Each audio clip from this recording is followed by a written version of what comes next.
with federal governments, provincial governments, municipal governments, police, and universities what we thought they should do in this circumstance.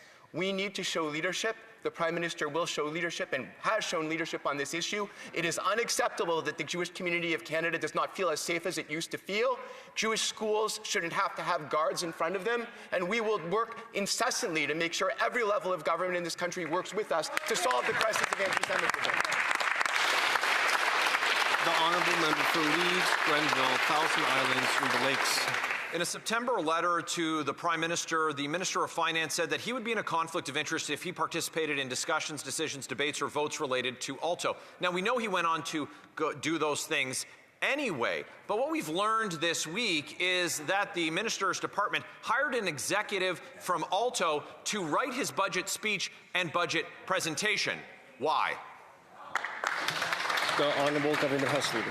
Mr. Speaker, ALTO is a nation-transforming project. We are pleased and proud to support it. Conservatives should be ashamed of their opposition to this nation-building project. With respect to how the conduct of the finance minister and the government is going, I will respond to my friend, the Death Valley well driller over there, that he has put in place a rigid and approved set of measures from the Commissioner of Ethics, and he will always act with integrity. I'm going to remind the Honourable Government House Leader not to describe members in that particular way. That has been done in the House before and led to disorder. It led to disorder in the House, and so I would ask the Government House Leader to help a speaker out and make sure we can end question period on a high note. With that, the Honourable Member for Leeds, Grenville, Thousand Islands, Rideau Lakes. In a surprise to no one, the Government House Leader lowering the decorum in this House at the same time that he's also unleashing devastation on communities across Ontario and Quebec. The expropriation of farms, homes, businesses, the destruction of environmentally sensitive land like the Frontenac Arch Biosphere with a program that will cost more than $90 billion while they let atrophy Canadian infrastructure and services like Via Rail, which services the same communities that ALTO will pass by while destroying. Why won't they invest in Canada instead of destroying? The Honourable Government House Leader, Minister of Transport. Via Rail will always be a prominent feature of our transportation network. Via Rail will continue to be a source of pride and obviously utility for Canadians. And I will note, Mr. Speaker, that this is the first time, I think, in the history of this chamber that we have heard the Conservatives utter the word biosphere. I can assure him that the environment and farms and agriculture will be treated with the utmost sensitivity as we build this very popular, very important high-speed rail project in Canada.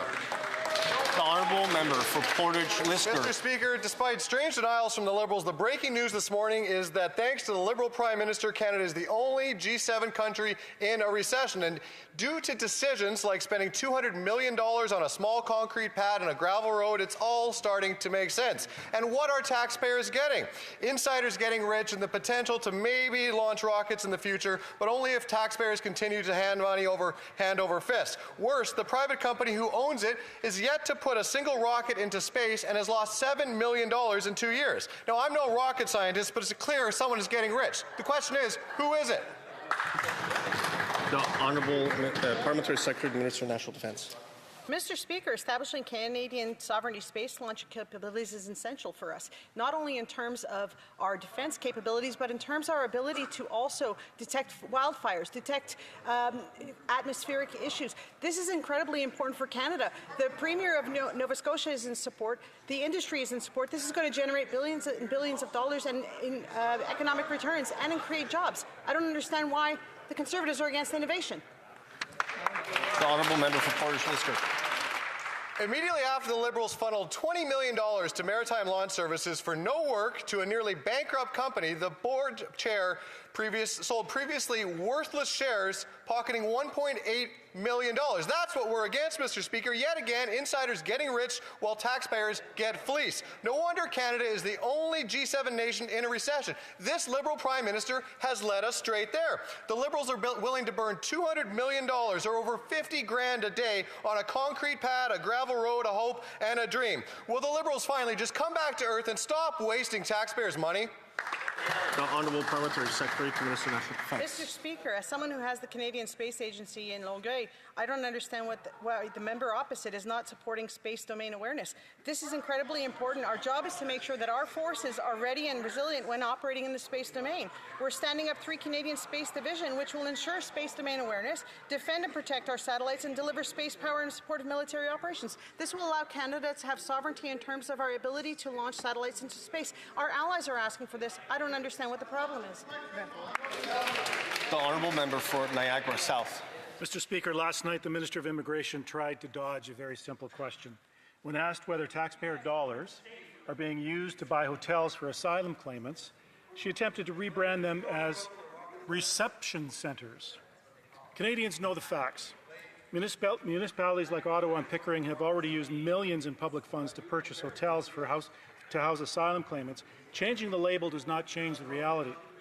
With Canada now the only G7 country in a recession, will the minister stop hiding behind bureaucratic language and finally confirm the Liberals are funding municipalities to purchase hotels for asylum? The Honourable Parliamentary Secretary, Minister of Immigration. Mr. Speaker, there is a pattern here with the Conservative questions on immigration. Instead of putting forward meaningful reform, that's constitutional, and I have great respect for that member. We work together on the Immigration Committee.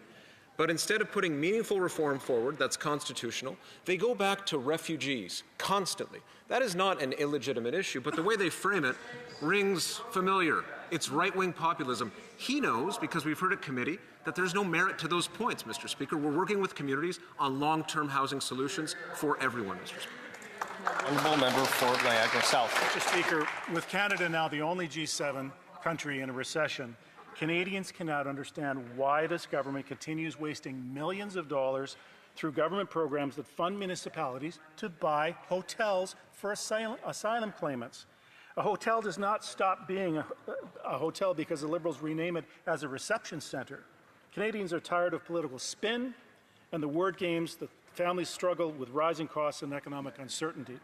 Will the minister stop misleading Canadians and answer this question directly? Is the Liberal government funding municipalities to buy hotels for... The Honourable Parliamentary Secretary, the Minister of Immigration.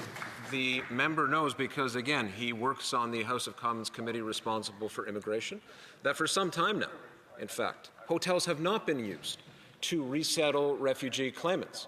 We are certainly working with municipalities. We are certainly working with municipalities to assist in a variety of ways. And we know that the global displacement crisis that has been in effect since 2015 has certainly created challenges for Canada and other democracies. We are there for municipalities in response. We'll continue to do that. And I look forward to the report on the matter that's upcoming in committee as well. The Honourable Member for Red Deer. Mr. Speaker, there are 74,000 rejected asylum claimants still in Canada that the government refuses to deport under the bloated interim federal health program. The Liberals rejected them for a reason. Well, Canada is the only G7 country in a recession. These fraudsters still get taxpayer-funded health care, like physio, counseling, and Canadians don't. End the handouts and the fraudsters will go. So when will this Liberal government cut the supplementary health care handout for these fake refugee fugitives and finally deport them?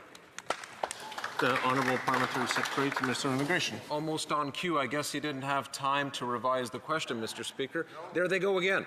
On refugee claimants, Mr. Speaker. He knows that the interim, or should know, that the interim federal health program has been in existence since the 1950s, supported by successive Conservative and Liberal governments. Let's also continue on the facts, Mr. Speaker. Refugee claimants comprise less than 1% of the total population. That program, the interim federal health program, makes up less than 0.2% of total health care spending in Canada.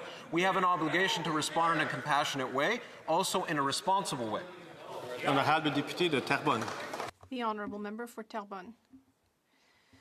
Mr. Speaker, we know that solid, independent steel and aluminum sectors are essential for Canada's prosperity and security.